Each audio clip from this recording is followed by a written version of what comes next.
Hello ಸ್ನೇಹಿತರೆ, ಎಲ್ರಿಗೂ ನಮಸ್ಕಾರ. ಮತ್ತೊಂದು ವಿಡಿಯೋಗೆ ಸ್ವಾಗತ. SSC GD ಕಾನ್ಸ್ಟೇಬಲ್ ಹುದ್ದೆಗೆ ಯಾರೆಲ್ಲ ವಿದ್ಯಾರ್ಥಿಗಳು ಅರ್ಜಿಯನ್ನು ಸಲ್ಲಿಸಿದಿರಾ ಆ ಒಂದು ವಿದ್ಯಾರ್ಥಿಗಳಿಗೆ SSC ಕಡೆಯಿಂದ ಎಕ್ಸಾಮ್ ಡೇಟ್, ಶಿಫ್ಟ್ ಮತ್ತು ಎಕ್ಸಾಮ್ ಟೈಮ್ ಅನ್ನು ಅನೌನ್ಸ್ ಮಾಡಿದ್ದಾರೆ. ಅದು ಯಾರೆಲ್ಲ ವಿದ್ಯಾರ್ಥಿಗಳು ಈ ಒಂದು SSC GD ಕಾನ್ಸ್ಟೇಬಲ್ ಹುದ್ದೆಗೆ ಅರ್ಜಿನ ಸಲ್ಲಿಸಿದಿರಾ ಆ ಒಂದು ವಿದ್ಯಾರ್ಥಿಗಳಿಗೆ ಈ ಒಂದು ಎಕ್ಸಾಮ್ ಡೇಟ್, ಶಿಫ್ಟ್ ಹಾಗೂ ಎಕ್ಸಾಮ್ ಟೈಮ್ ಅನ್ನು ಅನೌನ್ಸ್ ಮಾಡಿದ್ದಾರೆ.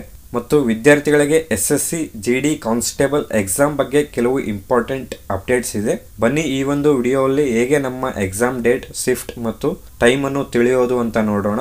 ಅದಕ್ಕೂ ಮೊದಲು ನೀವೇನಾದರೂ ನಮ್ಮ ಚಾನಲ್ಗೆ ಹೊಸದಾಗಿ ವಿಸಿಟ್ ಮಾಡ್ತಾ ಇದ್ರೆ ಈ ಕೂಡಲೇ ಚಾನಲ್ಗೆ ಸಬ್ಸ್ಕ್ರೈಬ್ ಆಗಿ ಹಾಗೂ ವಿಡಿಯೋಗೊಂದು ಲೈಕ್ ಮಾಡಿ. ಮತ್ತು ನಮ್ಮ ಟೆಲಿಗ್ರಾಮ್ ಚಾನಲ್ಗೆ ಏನಾದರೂ ಜಾಯ್ನ್ ಆಗಿಲ್ಲ ಅಂದರೆ ಡಿಸ್ಕ್ರಿಪ್ಷನಲ್ಲಿ ಟೆಲಿಗ್ರಾಮ್ ಚಾನಲ್ ಲಿಂಕ್ ಇರುತ್ತೆ. ಆ ಒಂದು ಲಿಂಕ್ ಮೇಲೆ ನೀವು ಕ್ಲಿಕ್ ಮಾಡ್ಕೊಂಡ್ಬಿಟ್ಟು ಟೆಲಿಗ್ರಾಮ್ ಚಾನಲ್ಗೆ ಜಾಯ್ನ್ ಆಗಬೇಕಾಗುತ್ತೆ. ಓಕೆ, ಬನ್ನಿ ವಿಡಿಯೋನ ಶುರು ಮಾಡೋಣ. ಓಕೆ, ಮೊದಲು ನೀವು SSC ಅಫಿಷಿಯಲ್ ವೆಬ್ಸೈಟ್ನ ಓಪನ್ ಮಾಡಬೇಕಾಗುತ್ತೆ. ವೆಬ್ಸೈಟ್ ಲಿಂಕ್ ಬಂದು ಡಿಸ್ಕ್ರಿಪ್ಷನಲ್ಲಿದೆ. ಆ ಒಂದು ಲಿಂಕ್ನ ಯೂಸ್ ಮಾಡಿಕೊಂಡು ನೀವು ಡೈರೆಕ್ಟಾಗಿ ವೆಬ್ಸೈಟ್ಗೆ ವಿಸಿಟ್ ಮಾಡಬಹುದು. ಓಕೆ, ವೆಬ್ಸೈಟ್ನ ಓಪನ್ ಮಾಡ್ಕೊಂಡಾಗ ನಿಮಗೆ ಈ ರೀತಿ ಪೇಜ್ ಓಪನ್ ಆಗುತ್ತೆ. ಓಕೆ, ಕ್ಲಿಕ್ನ ಮಾಡ್ಕೊಂಡ ನಂತರ ನೀವು ಇಲ್ಲಿ ಲಾಗಿನ್ ಆಗಿಬಿಟ್ಟು ನಿಮ್ಮ ಎಕ್ಸಾಮ್ ಡೇಟ್ ಹಾಗೂ ಶಿಫ್ಟ್ ಅನ್ನು ನೋಡಬಹುದು. ಆ್ಯಂಡ್ ನೀವೀಗ ಆಲ್ರೆಡಿ ಅಪ್ಲೈನ ಮಾಡುವಾಗ ರಿಜಿಸ್ಟರ್ ಆಗಿರ್ತೀರ. ಸೊ ನೀವಿಲ್ಲಿ ಡೈರೆಕ್ಟಾಗಿ ಲಾಗಿನ್ ಆಗೋ ಮುಖಾಂತರ ನೀವು ನಿಮ್ಮ ಎಕ್ಸಾಮ್ ಡೇಟನ್ನು ತಿಳಿಯಬಹುದು. ಓಕೆ, ಸಿಂಪ್ಲಿ ಲಾಗಿನ್ ಮೇಲೆ ನೀವು ಕ್ಲಿಕ್ನ ಮಾಡ್ಕೊಳ್ಳಿ. ಲಾಗಿನ್ ಮೇಲೆ ನೀವು ಕ್ಲಿಕ್ನ ಮಾಡ್ಕೊಂಡಾಗ ಮೊದಲನೇದಾಗಿ ನಿಮ್ಮ ಯೂಸರ್ ನೇಮ್ನ ನೀವು ಎಂಟರ್ ಮಾಡಬೇಕಾಗುತ್ತೆ.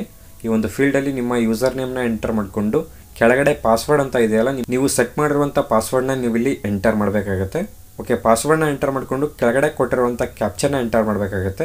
ಕ್ಯಾಪ್ಚರ್ನ ಎಂಟರ್ ಮಾಡಿಕೊಂಡು ನೀವು ಕೆಳಗಡೆ ಲಾಗಿನ್ ಮೇಲೆ ನೀವು ಕ್ಲಿಕ್ನ ಮಾಡಬೇಕಾಗುತ್ತೆ. ಓಕೆ, ಲಾಗಿನ್ ಮೇಲೆ ನೀವು ಕ್ಲಿಕ್ನ ಮಾಡ್ಕೊಂಡಾಗ ನಿಮಗೆ ಈ ರೀತಿ ಪೇಜ್ ಓಪನ್ ಆಗುತ್ತೆ. ಆ್ಯಂಡ್ ಸಿಂಪ್ಲಿ ಇಲ್ಲಿ ಕೆಳಗಡೆ ಸ್ಕ್ರೋಲ್ ಮಾಡ್ಕೊಳ್ಳಿ.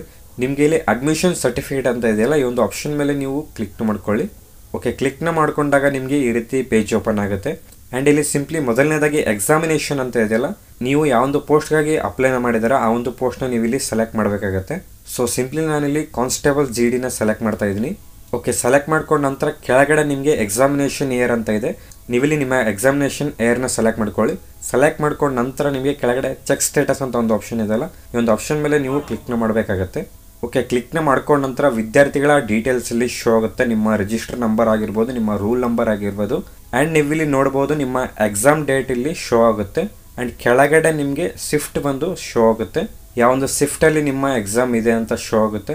ಅದಾದ ನಂತರ ಎಕ್ಸಾಮ್ ಟೈಮ್ ಕೂಡ ನಿಮಗೆ ಇಲ್ಲಿ ಶೋ ಆಗುತ್ತೆ. ಅದಾದ ನಂತರ ಯಾವೊಂದು ಸಿಟಿಯಲ್ಲಿ ನಿಮ್ಮ ಎಕ್ಸಾಮ್ ಇದೆ ಅಂತ ಶೋ ಆಗುತ್ತೆ. ಮತ್ತು ಕೊನೆಯದಾಗಿ ನಿಮ್ಮ ಅಪ್ಲಿಕೇಶನ್ ಬಂದು ಅಕ್ಸೆಪ್ಟ್ ಆಗಿದೆಯಾ ಇಲ್ವಾ ಅಂತ ಇಲ್ಲಿ ಶೋ ಆಗುತ್ತೆ. ಇದಿಷ್ಟು ಯಾರೆಲ್ಲ ವಿದ್ಯಾರ್ಥಿಗಳು SSC GD ಕಾನ್ಸ್ಟೇಬಲ್ ಹುದ್ದೆಗೆ ಅರ್ಜಿನ ಸಲ್ಲಿಸಿದ್ರ ಆ ಒಂದು ವಿದ್ಯಾರ್ಥಿಗಳಿಗೆ SSC ಕಡೆಯಿಂದ ಎಕ್ಸಾಮ್ ಡೇಟ್, ಶಿಫ್ಟ್ ಮತ್ತು ಎಕ್ಸಾಮ್ ಟೈಮ್ ಅನ್ನು ಇಲ್ಲಿ ಅನೌನ್ಸ್ ಮಾಡಿದ್ದಾರೆ. ಮತ್ತು ಆಗಲೇ ಹೇಳಿರುವ ಹಾಗೆ ಈ ಒಂದು ಎಕ್ಸಾಮ್ಗೆ ಕಂಡಕ್ಟ್ ಮಾಡ್ತಾ ಇರುವಂತಹ ವಿದ್ಯಾರ್ಥಿಗಳಿಗೆ ಕೆಲವು ಇಂಪಾರ್ಟೆಂಟ್ ಪಾಯಿಂಟ್ಸ್ ಇದೆ. ಆ ಒಂದು ಪಾಯಿಂಟ್ಸ್ ಏನಂತ ನೋಡೋಣ.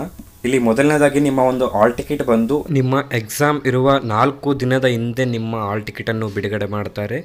ಸೊ ನಿಮ್ಮ ಎಕ್ಸಾಮ್ ಇರುವ 4 ದಿನದ ಹಿಂದೆ ನೀವು ನಿಮ್ಮ ಹಾಲ್ ಟಿಕೆಟನ್ನು ಡೌನ್ಲೋಡ್ ಮಾಡಬಹುದು.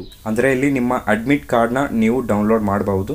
ಅದಾದ ನಂತರ 26/1/2026ರಿಂದ ನಿಮ್ಮ ಪರೀಕ್ಷೆಯ ದಿನಾಂಕವನ್ನು ಚೆಕ್ ಮಾಡಬಹುದು. ಆ್ಯಂಡ್ ಅದು ನಾವೀಗ ಆಲ್ರೆಡಿ ಚೆಕ್ ಮಾಡಿದ್ದೀವಿ.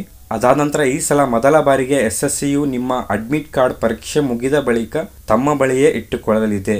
ಹಾಗಾಗಿ ಇನ್ನೊಂದು ಎಕ್ಸ್ಟ್ರಾ ಅಡ್ಮಿಟ್ ಕಾರ್ಡನ್ನು ನೀವು ಡೌನ್ಲೋಡ್ ಮಾಡತಕ್ಕದ್ದು. ಸೊ ಈ ಬಾರಿ ನಿಮ್ಮ SSC ಎಕ್ಸಾಮ್ ಕಂಪ್ಲೀಟ್ ಆದ ನಂತರ ನಿಮ್ಮ ಹಾಲ್ ಟಿಕೆಟನ್ನು ನೀವು SSCಗೆ ಸಬ್ಮಿಟ್ ಮಾಡಬೇಕಾಗುತ್ತೆ. ಸೊ ಒಂದು ಎಕ್ಸ್ಟ್ರಾ ನಿಮ್ಮ ಹಾಲ್ ಟಿಕೆಟನ್ನು ನೀವು ಡೌನ್ಲೋಡ್ ಮಾಡಬೇಕಾಗತ್ತೆ. ಓಕೆ, ಈ ಒಂದು ವಿಡಿಯೋಲಿ ನಾವು ಎಕ್ಸಾಮ್ ಡೇಟ್, ಶಿಫ್ಟ್ ಮತ್ತು ಎಕ್ಸಾಮ್ ಟೈಮನ್ನು ನೋಡಿದ್ವಿ.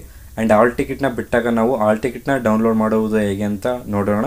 ಸೊ ಹಾಲ್ ಟಿಕೆಟ್ ಏನಾದರೂ ರಿಲೀಸ್ ಆದರೆ ನಾನು ಹಾಲ್ ಟಿಕೆಟ್ನ ಡೌನ್ಲೋಡ್ ಮಾಡುವುದು ಹೇಗೆ ಅಂತ ವಿಡಿಯೋನ ಮಾಡ್ತೀನಿ. ಓಕೆ, ಈ ಒಂದು ವಿಡಿಯೋನ ನಾನು ಇಲ್ಲಿಗೆ ಕಂಪ್ಲೀಟ್ ಮಾಡ್ತಾ ಇದ್ದೀನಿ. ವಿಡಿಯೋ ಏನಾದರೂ ಇಷ್ಟ ಆದರೆ ವಿಡಿಯೋಗೊಂದು ಲೈಕ್ ಮಾಡಿ. ಮತ್ತು ವಿಡಿಯೋದ ಬಗ್ಗೆ ಏನಾದರೂ ಡೌಟ್ಸ್ ಅಥವಾ ಕ್ವಶನ್ಸ್ ಇದ್ದರೆ ನೀವು ಕೆಳಗಡೆ ಕಾಮೆಂಟ್ ಮಾಡಿ, ನಾನು ಖಂಡಿತ ರಿಪ್ಲೈ ಮಾಡ್ತೀನಿ. ಓಕೆ, ಸೊ ದೆನ್ ಮತ್ತೆ ಸಿಗೋಣ ಮುಂದಿನ ವಿಡಿಯೋಲಿ.